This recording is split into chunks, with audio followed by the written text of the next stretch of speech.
It was an ordinary Wednesday morning at Lakewood Elementary, where the hum of excited chatter filled the air as students gathered in the assembly hall. The principal, Mr. Smith, a strict figure known for his no-nonsense demeanor, strode to the podium. He wore a stern expression, his gaze scanning the rows of children, seemingly searching for anything that might break the rigid order he so prized. The students hushed, and Ethan, a quiet fourth grader with wide, hopeful eyes, sat nervously near the back. His worn backpack rested beside him, and his clothes, while clean, were far from the crisp uniforms the other children wore. Ethan shifted uncomfortably as he watched his classmates, all dressed in the school's standard attire, blue blazers and freshly ironed white shirts. Ethan's clothes, while neat, didn't match the rest. His shirt was a hand-me-down, slightly faded, and his pants were a plain pair, not the regulation Navy slacks. To Ethan, it didn't matter much. He was here to learn, and his father, Tom, always reminded him that it wasn't about what you wore, but what was in your heart and mind. But he noticed the sidelong glances from classmates and teachers alike, the subtle whispers, the slight smirks from the popular kids. Principal Smith cleared his throat, and everyone's attention snapped forward. His speech started as it always did, a routine address about discipline and excellence. But midway through, he paused and scanned the students with a particular intensity. His gaze landed on Ethan. With a sharp gesture, he pointed. "Stand up, you there." The room stilled, every child holding their breath, eyes darting toward Ethan as he reluctantly rose to his feet.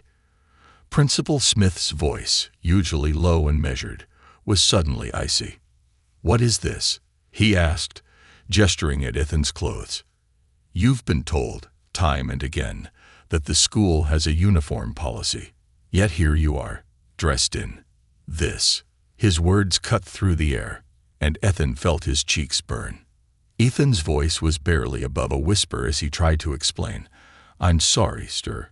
My dad said we would get a uniform soon." Principal Smith interrupted, raising his hand. "That's enough. Soon is not good enough. Rules are rules. Do you think you're an exception?" Ethan felt his throat tighten, unable to answer as the other students stared, some with pity, others with judgment. "You will sit at the back for the remainder of the assembly, and perhaps next time, you'll come properly dressed. This school does not cater to those who cannot respect its rules." With that, he gestured dismissively, and Ethan, head lowered, made his way to the back row, feeling every gaze on him like a weight pressing down on his shoulders. As he sat, tears prickled his eyes, but he blinked them away. He didn't want to give anyone the satisfaction of seeing him cry. The rest of the assembly passed in a blur, the principal's words melding into a hum that Ethan barely registered.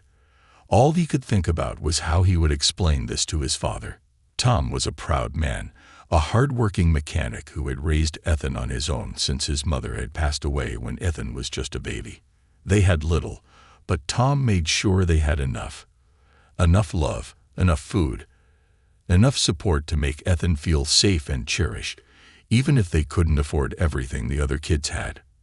After school, Ethan trudged home, each step heavier than the last. He had never felt such humiliation before. As he walked through the door, his father, Tom, was waiting for him with a warm smile, asking how his day had gone.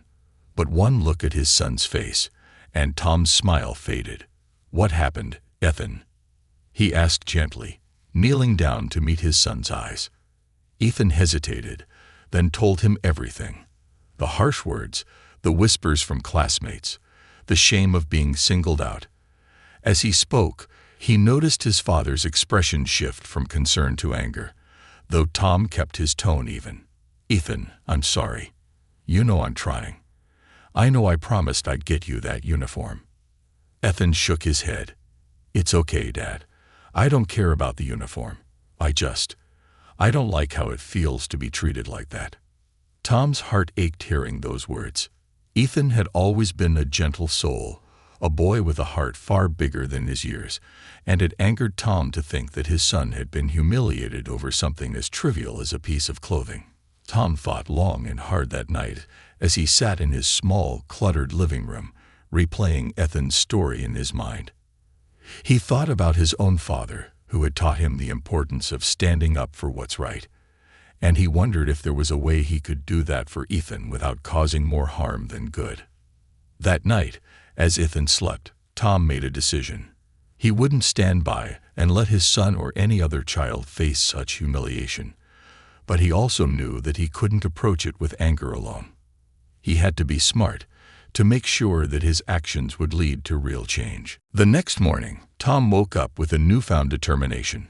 He hadn't slept much, tossing and turning as he thought of all the ways he could stand up for Ethan.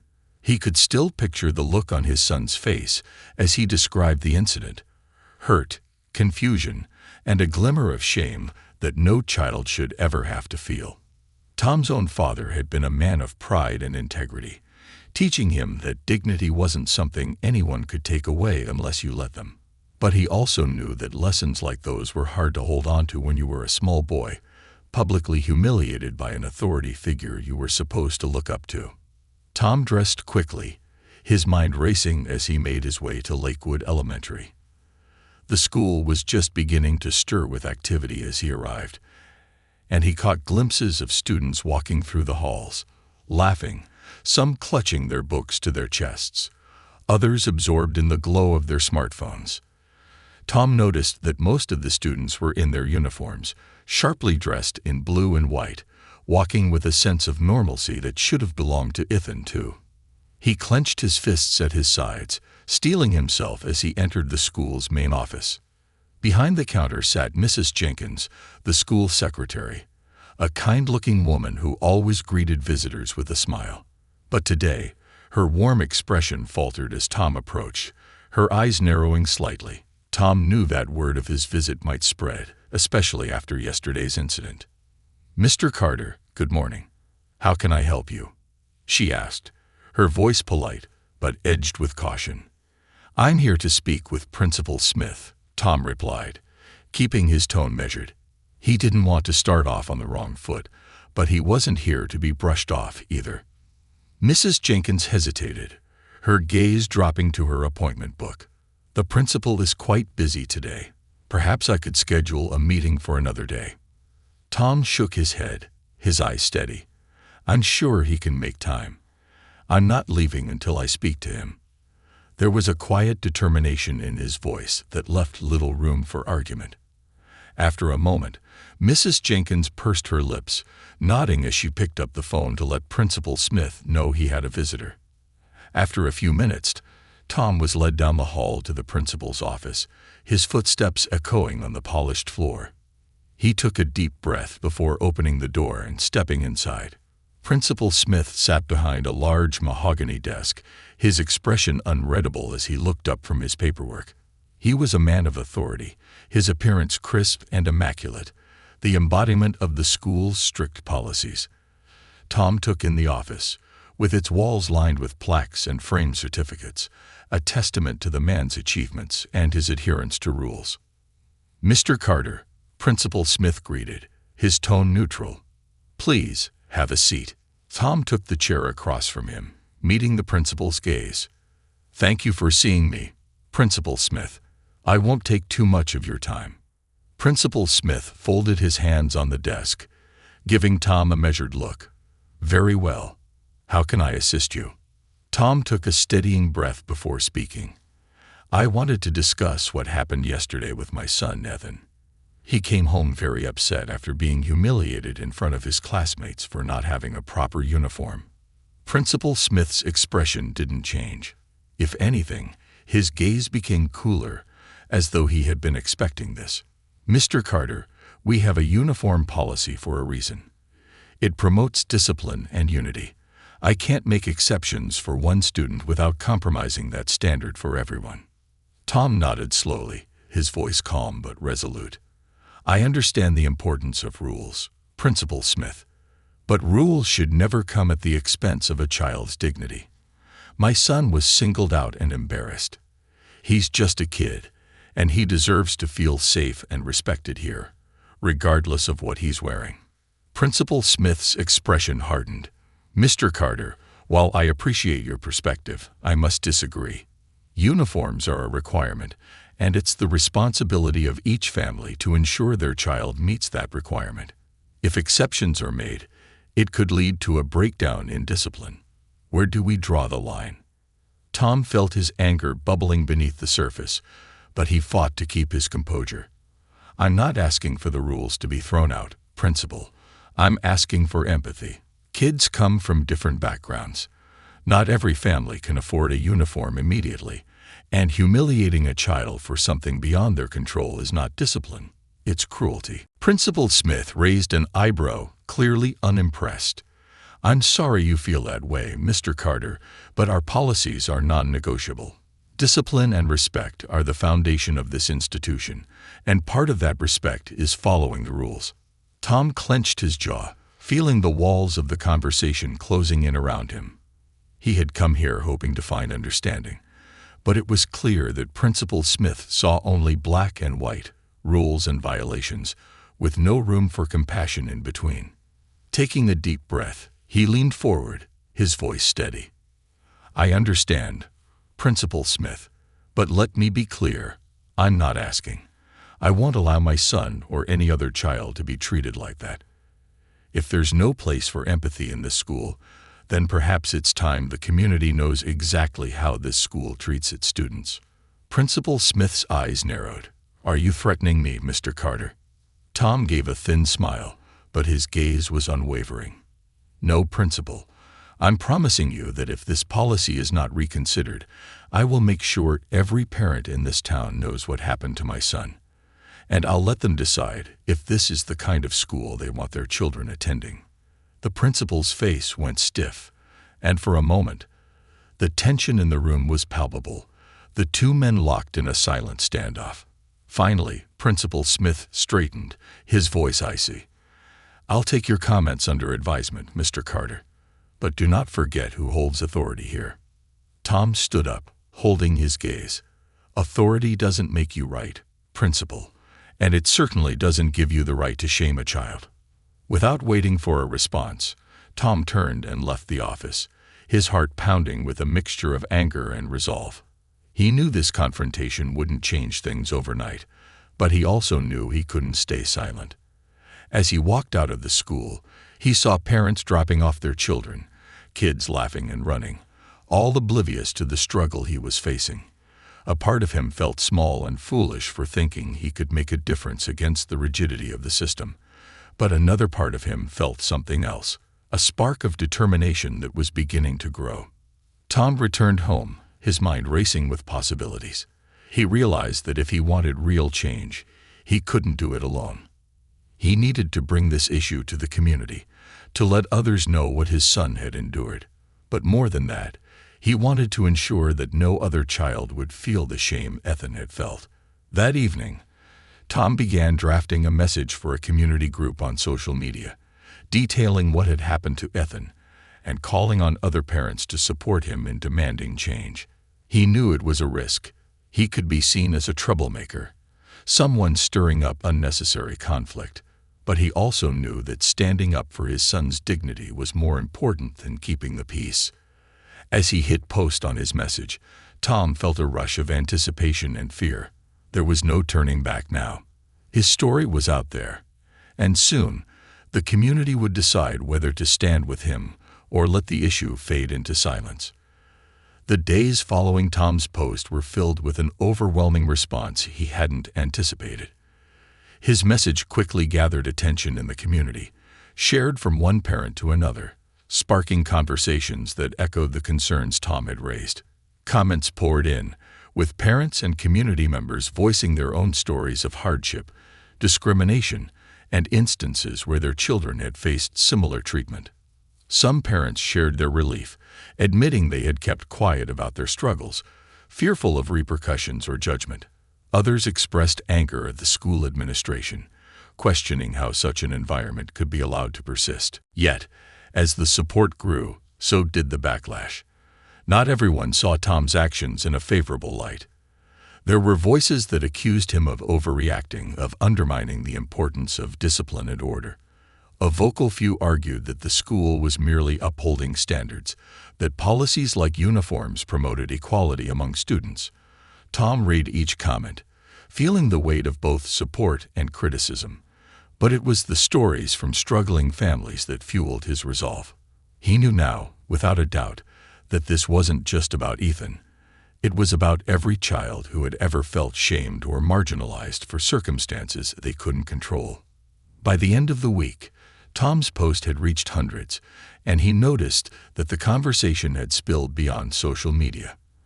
At the grocery store, he overheard parents discussing the issue, some expressing hope that Tom's stand would lead to a fairer approach, while others seemed doubtful that any real change could happen. Small-town conversations like these could shape reputations, and Tom was beginning to realize that he had become something of a symbol, either as a troublemaker disrupting the status quo or a hero standing up for the voiceless. But the tipping point came unexpectedly. On Friday evening, Tom received a message from a local news reporter, a young woman named Grace who worked for the community paper and had seen the growing conversation around his story. Grace wanted to meet him and hear more about what had happened to Ethan and what Tom hoped to achieve. Tom hesitated, knowing that involving the media would add a new level of scrutiny. But then he thought of Ethan, of the other children whose parents had quietly reached out to him with their own stories. Taking a deep breath, Tom agreed to meet her the next day. The following afternoon, Tom found himself seated in a small coffee shop, facing Grace, who had brought a notebook and a tape recorder. She looked young, maybe fresh out of college, with an earnest expression that reassured him. "Thank you for meeting me, Mr. Carter," she said, offering a small smile. "I've been following your story, and it seems to have struck a chord with a lot of people in the community." Tom nodded, glancing down at his hands. "I didn't expect it to get this big," he admitted. "I just wanted to make sure my son, and kids like him, don't have to feel ashamed for things they can't control." Grace leaned forward, her eyes intent. "That's exactly why I wanted to speak with you. I think this story is bigger than just Lakewood Elementary. There are communities all over that struggle with these issues, policies that don't take into account the reality of families facing financial hardship. Your story could start a conversation that goes beyond this town." As Grace began asking him questions, Tom recounted the events with as much detail as he could, pausing only when he felt his voice catch. He explained the humiliation Ethan had faced, the look of despair in his son's eyes, and his own confrontation with Principal Smith. But he also shared the moments of hope, the messages of support, the parents who had reached out, the community's growing awareness of the issue. By the end of the interview, Tom felt both exhausted and relieved, as though a weight had been lifted. The article was published 2 days later, and Tom could hardly believe the impact it had.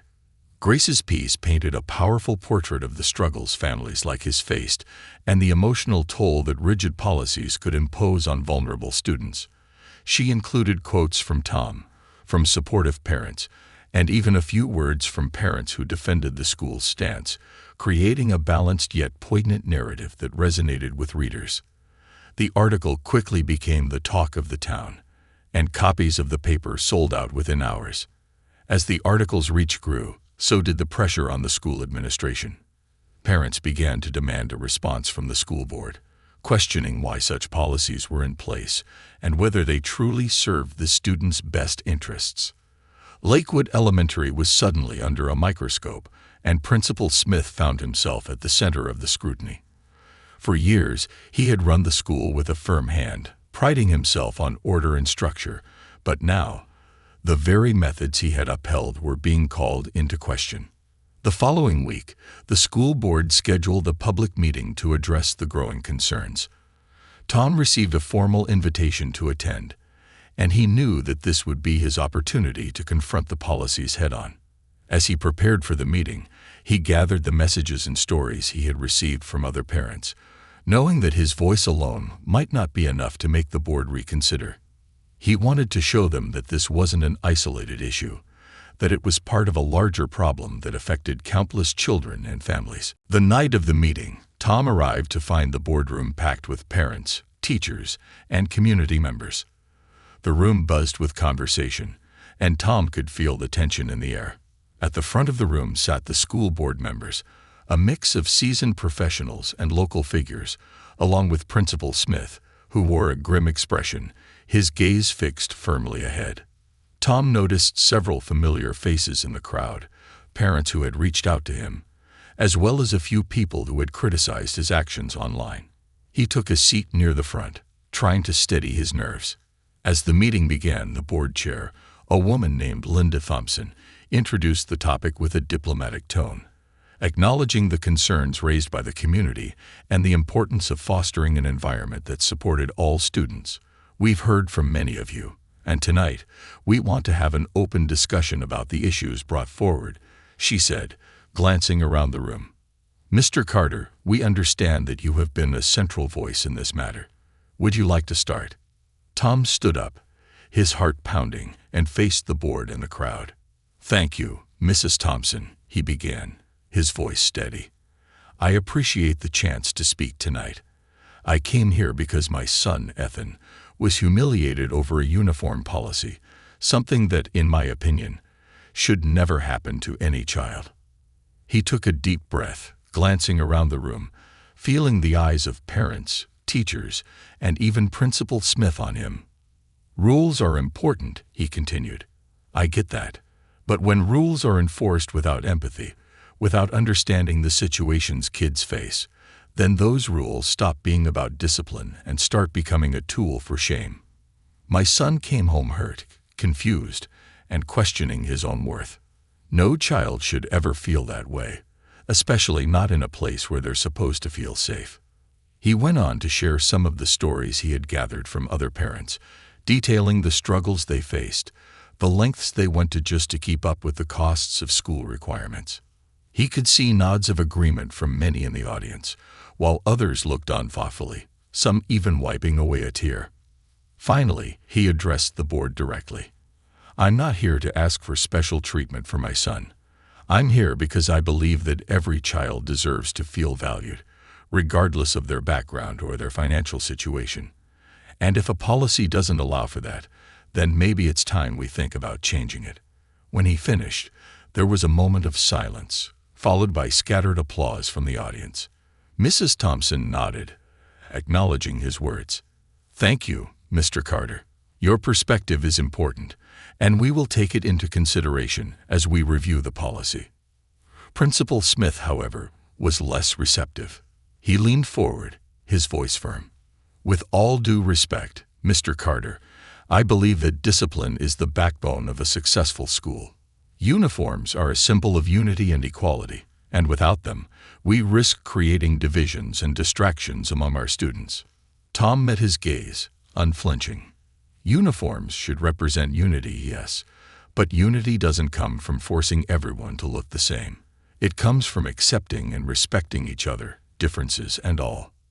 The room buzzed with quiet conversation as the board deliberated, and Tom felt a wave of both exhaustion and hope. He had done all he could. Now it was up to the board to decide whether change was possible. As the board members deliberated, the atmosphere in the room was thick with tension. Tom could feel his pulse in his temples, and the murmurs from the crowd around him only heightened his anticipation. Parents, teachers, and community members sat on the edges of their seats, eyes shifting between the board and Principal Smith, who remained stoic, his face a mask of irritation and defiance. Tom wondered if the board would even consider the voices they had heard tonight, or if this meeting would merely serve as a formality, a way to pacify concerned parents without any real commitment to change. After several long minutes, Mrs. Thompson, the board chair, leaned forward, signaling for quiet. The room fell silent as she spoke, her voice calm yet authoritative. "Thank you all for coming tonight and for sharing your experiences and perspectives. It's clear that this issue goes beyond a simple policy. It touches on the heart of our school community, on what values we want to instill in our children. We understand the concerns raised and acknowledge the emotional impact these policies can have." Tom felt a flicker of hope, but he could see Principal Smith's jaw tighten, his grip on his notepad visibly clenching. Mrs. Thompson continued, "We will conduct a thorough review of the uniform policy, taking into account the specific needs of families facing financial hardships. We will also consider implementing measures to support students who may not have immediate access to the required uniform." A wave of relief washed over Tom, but before he could fully absorb Mrs. Thompson's words, Principal Smith interrupted, his voice sharp and insistent. "With all due respect, Mrs. Thompson, relaxing these standards would set a dangerous precedent. Rules are meant to be followed, and if we start making exceptions, where do we draw the line?" Mrs. Thompson's expression remained composed, but her gaze was unwavering. "Principal Smith, while discipline is essential, so is compassion. Our role as educators is not only to enforce rules, but also to provide a supportive environment for all students, especially those who may be struggling." Principal Smith's face flushed, his control slipping as he glanced toward the audience. "If we lower our standards, we will lose the respect and order we've worked so hard to build. A school without rules is a school without discipline, and discipline is what prepares students for the real world." Tom felt a surge of anger, but he forced himself to stay silent, letting Mrs. Thompson handle the situation. She held up her hand to silence Principal Smith, her voice carrying a note of finality. "I believe we can find a balance, Principal. Respect and discipline do not have to come at the expense of a child's dignity." Principal Smith's mouth pressed into a thin line, but he didn't argue further.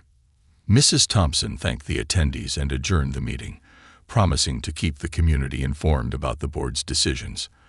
As the crowd began to disperse, Tom was approached by a few parents, some thanking him for standing up, others quietly admitting that they had faced similar struggles but hadn't known how to voice them. Tom shook hands, exchanged nods, feeling a sense of camaraderie he hadn't felt in a long time. Despite the resistance, he knew that he had started something meaningful. The following days were a whirlwind of emotions. Tom went about his daily routine, fixing cars in his small mechanic shop, but he noticed a change. People who had previously only nodded in passing now stopped to greet him, to thank him for his courage, to share their own stories of hardship or admiration. Ethan, too, noticed the difference. Teachers treated him with newfound respect, and some students who had previously looked down on him now looked at him with curiosity, even admiration.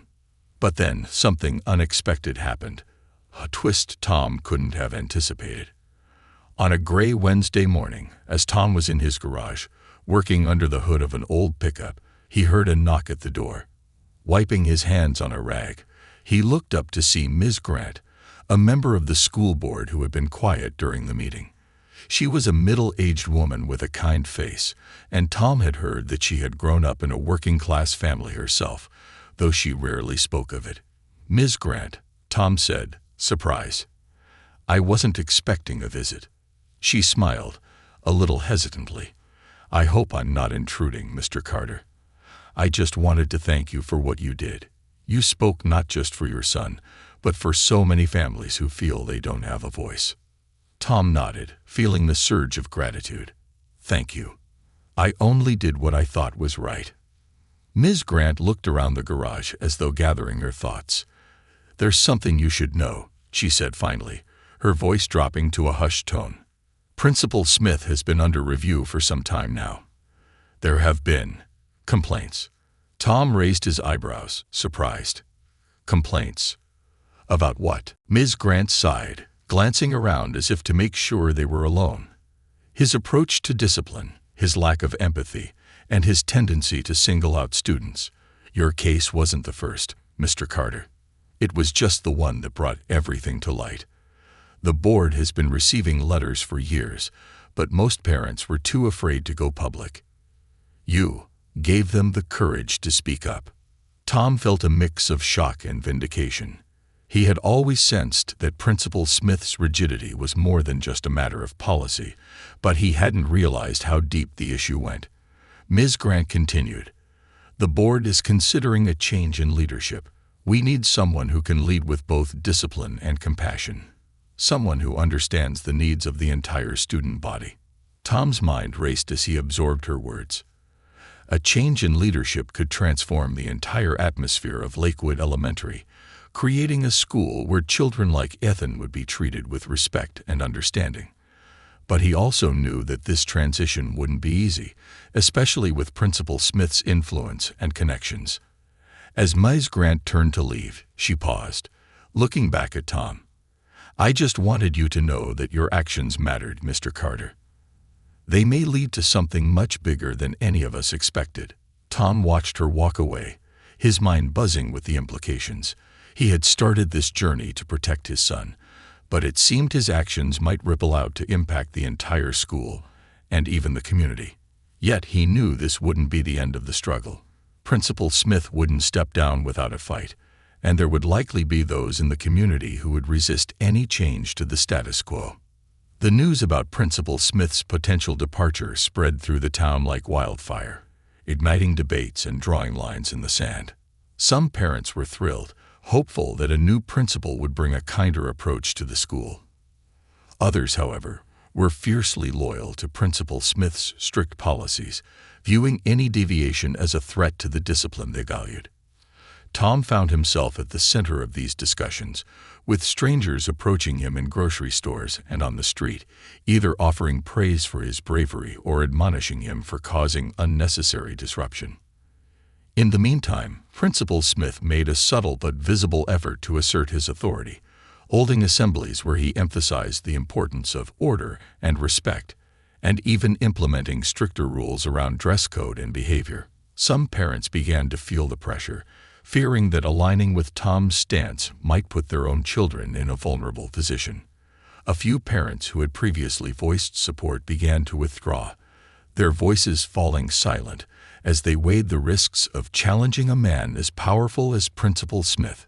But Tom refused to back down. He knew that a school should be a place where children felt safe and respected, where discipline was balanced with empathy. And now, armed with the knowledge that he had ignited a spark within the community, he was more determined than ever to see this through. He continued to reach out to parents, to meet with teachers who felt similarly, building a quiet but resilient network of allies who shared his vision.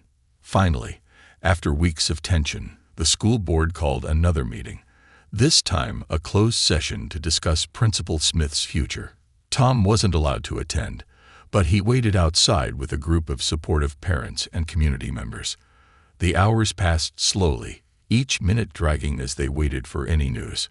As dusk settled over the town, Ms. Grant emerged from the meeting room, her face solemn but with a glint of something in her eyes.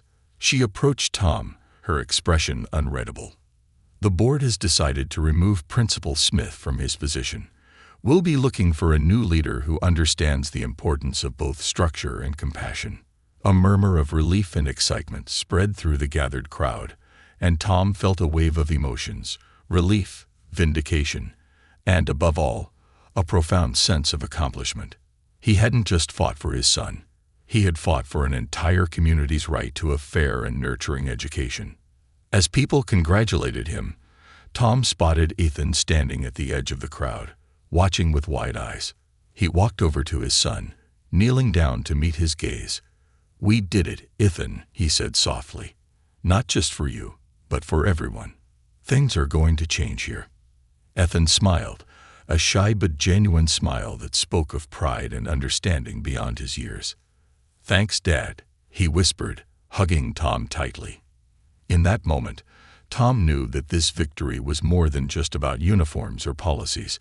It was about teaching his son the power of standing up for what was right, even when the odds were against you. The next day, Tom saw a change in the town, a newfound hope, a sense of unity he hadn't felt before. Parents walked with the day after the announcement of Principal Smith's departure was surreal for Tom. It felt like the entire town was holding its breath, teetering on the edge of something new and unfamiliar. For the first time in years, Lakewood Elementary felt like a place of possibility.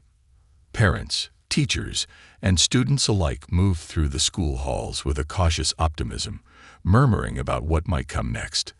The community had rallied around an idea that had once seemed impossible, that compassion and structure could coexist, that school could be a place of both discipline and kindness.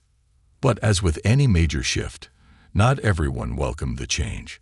Almost immediately, there were those who voiced their concern that the school was losing its backbone. Rumors spread, claiming that loosening the uniform policy would lead to chaos, and that Tom's influence had pushed the board into a decision that would ruin the school's reputation. A few prominent families, who had long been supporters of Principal Smith's strict approach, began to speak out, warning that softness in the administration would lead to a decline in student achievement and discipline. Tom heard the whispers whenever he went out, parents at the grocery store debating heatedly over produce, or neighbors discussing the school's future over coffee at the local diner. A divide had formed in the town. Those who believed in Tom's vision of an inclusive, supportive environment, and those who saw it as a threat to the structure and order they valued. While Tom tried to focus on the positive, it was hard not to feel the tension pressing in around him, a constant reminder that change, no matter how necessary, often comes with resistance. Then, just as the community began to settle into the idea of a new principal and a revised approach, an unexpected visitor arrived at Tom's door.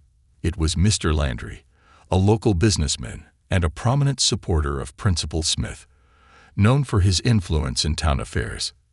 He was a tall, imposing man with a reputation for being shrewd and unyielding in his business dealings. Tom was immediately on guard, wondering what could have brought Mr. Landry to his modest home. "Mr. Carter," Mr. Landry said, his tone polite but cold. "I thought it was time we had a conversation." Tom stepped aside, letting him in, his heart pounding as he led Mr. Landry to the small, tidy living room. They sat across from each other, the silence stretching as Mr. Landry looked around, his gaze lingering on the photos of Ethan on the wall. Finally, he cleared his throat. "I'll get right to the point, Mr. Carter," he began, his tone sharp. "You've stirred up quite a storm in this town. You may think you've won, but there are those of us who believe this victory is going to have consequences." Tom held his gaze, refusing to be intimidated. "If standing up for my son and the other kids in this town has consequences, then I'll accept them. The old way wasn't working. Kids were being humiliated, Mr. Landry. That's not discipline. That's cruelty." Mr. Landry's eyes narrowed, his tone hardening. "Lakewood Elementary was known for its standards, Mr. Carter. That's why people moved to this town, why families trusted this school to give their children a strong foundation. You're risking all of that with this soft approach you're pushing for. What kind of future will these kids have if they're coddled?" Tom felt a surge of anger, but forced himself to stay calm. "This isn't about coddling anyone. It's about respecting children, about creating an environment where they feel safe enough to learn and grow. Rules should guide, not crush. And if you're afraid of that, maybe the problem isn't with the kids. It's with the system." For a moment, Mr. Landry's composure cracked, his mouth pressing into a thin line. But then he relaxed, a sly smile creeping onto his face. "You've put yourself in a risky position, Tom. Change doesn't come cheap. I imagine it's been difficult for you to keep the shop running with all the time you've been spending on this mission of yours. It would be a shame if business were to slow down even further." Tom understood the threat in those words. Mr. Landry had connections all over town. A word from him could make or break local businesses. He could see the danger in defying someone so influential, someone who could make life incredibly difficult for him and his family. But he also knew that backing down now, after all he'd fought for, would be betraying not only his son but the community that had stood beside him. In the days that followed, Tom's fears came to life. He noticed fewer cars pulling into his shop, fewer customers seeking him out for repairs. He heard rumors that Mr. Landry had been speaking with his business contacts, hinting that Tom's garage wasn't trustworthy, that he was too distracted by community politics to provide reliable service. The impact was swift, and by the end of the week, Tom could see his monthly earnings beginning to drop. But Tom wasn't alone. Word of Mr. Landry's intimidation tactics began to spread, with friends and loyal customers coming to his defense. A group of supportive parents organized a customer day at Tom's garage, encouraging others to bring their cars in for repairs and maintenance. The turnout was overwhelming, with customers lined up down the street, determined to show that the community wasn't intimidated by Mr. Landry's influence. This show of solidarity lifted Tom's spirits, but he knew it wouldn't be enough to sustain his business in the long run. He began to worry about how he would continue to support Ethan and pay for their modest life if Mr. Landry continued his campaign against him. Each day, he wrestled with the fear that he had brought trouble not just upon himself, but upon his family. In the midst of his struggle, something unexpected happened that changed everything. A letter arrived from the new acting principal of Lakewood Elementary, Ms. Ramirez, who had been brought in temporarily to replace Principal Smith. In her letter, she thanked Tom for his bravery and invited him to speak at an upcoming school event where they would be unveiling a new initiative, a fund to support students in need, making school supplies and uniforms accessible to all. The news brought tears to Tom's eyes. Despite the challenges he was facing, this was the sign he needed to know that his fight had not been in vain. At the event, Tom stood before a crowd of parents, students, and teachers, feeling the weight of the journey he had been on. Ethan stood beside him, looking up at his father with pride and admiration. Ms. Ramirez spoke first, addressing the crowd with warmth and sincerity. Today, we take a step toward building a school that values every child, a place where our students know they are supported and respected. None of this would have been possible without the courage of one parent, Mr. Carter, who showed us all what it means to stand up for what's right, even when it's hard. When it was Tom's turn to speak, he looked out over the crowd, at the faces of parents who had struggled, of children who deserved a better, kinder experience than they'd had under Principal Smith's rule. He spoke about Ethan, about the pain of watching his son suffer, and about the strength he found in the community that had supported him through it all. As he spoke, he saw familiar faces in the crowd, parents who had written to him, teachers who had been quietly supportive, and even Ms. Grant, whose advocacy on the board had helped secure the policy changes. After the event, parents approached him, sharing words of gratitude and stories of their own experiences. A few even mentioned how his story had encouraged them to confront issues in their own lives, to stand up for themselves and their families in ways they hadn't thought possible. It was then that Tom realized this fight had been about much more than a uniform. It had been about reclaiming dignity, about ensuring that every child in Lakewood felt valued.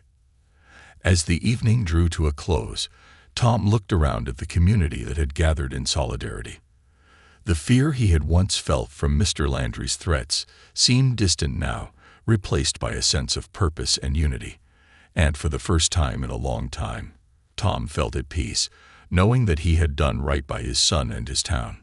In the days that followed, Tom saw changes he had once thought impossible.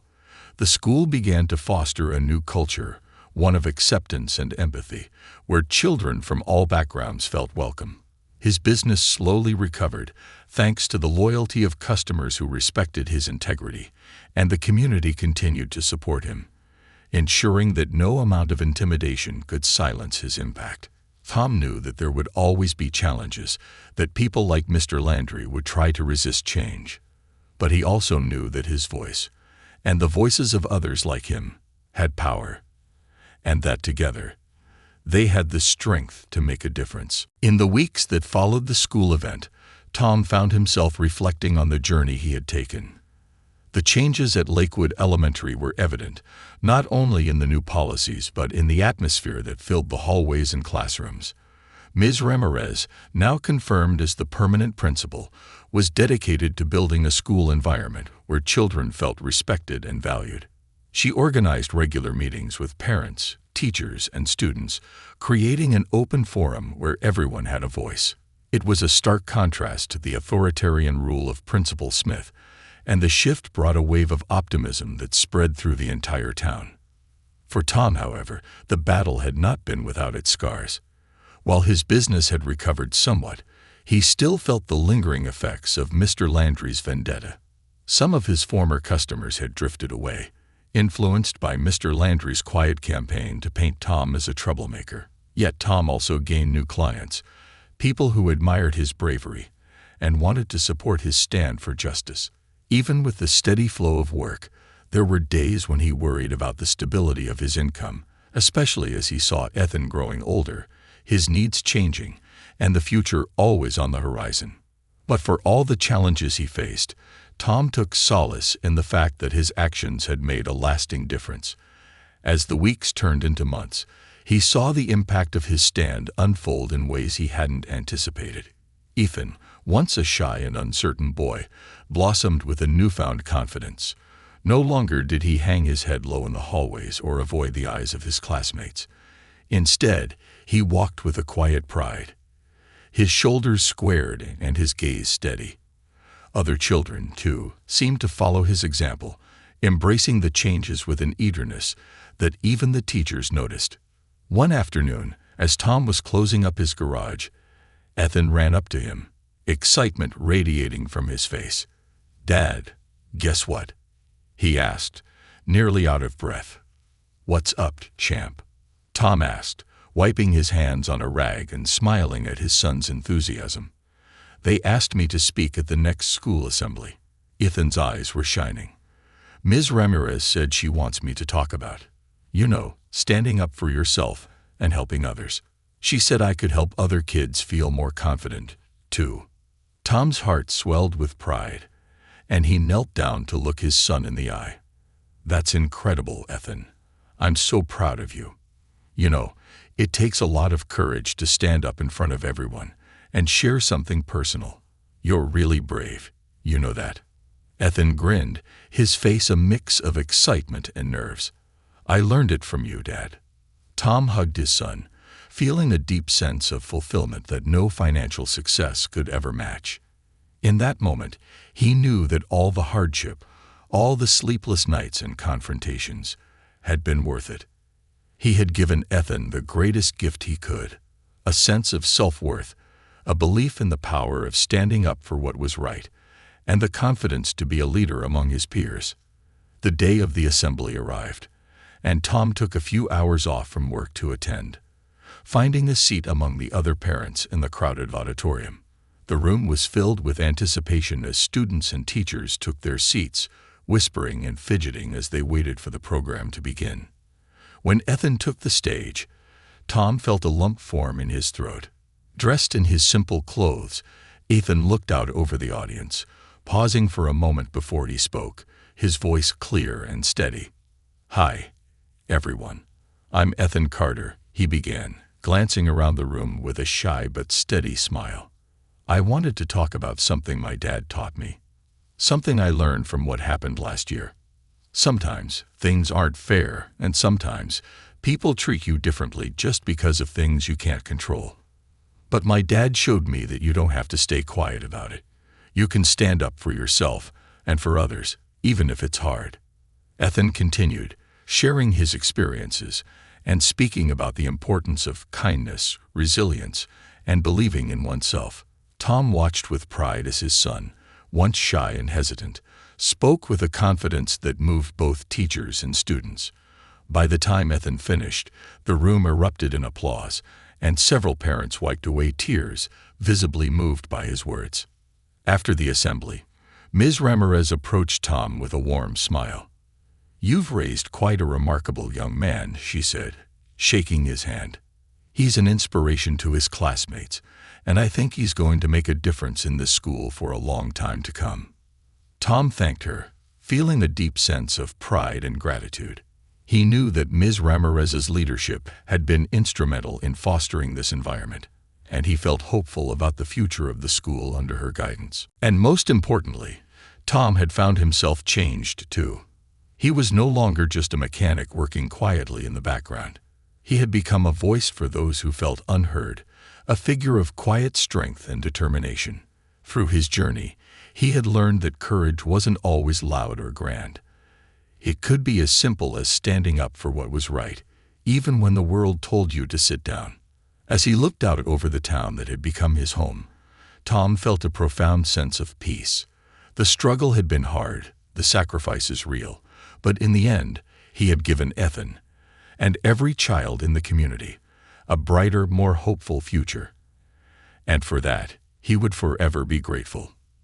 In the quiet of the evening, as Tom sat with Ethan, watching the sunset paint the sky in hues of orange and pink, he turned to his son, resting a hand on his shoulder. "Remember, Ethan," he said softly, "no matter where life takes you, never be afraid to stand up for what's right. It may be hard, but it will always be worth it." Ethan looked up at him, a spark of determination in his eyes. "I won't forget, Dad. I promise." And with that, they sat together, father and son, knowing that whatever challenges lay ahead, they would face them with the courage and strength they had found within themselves and in each other.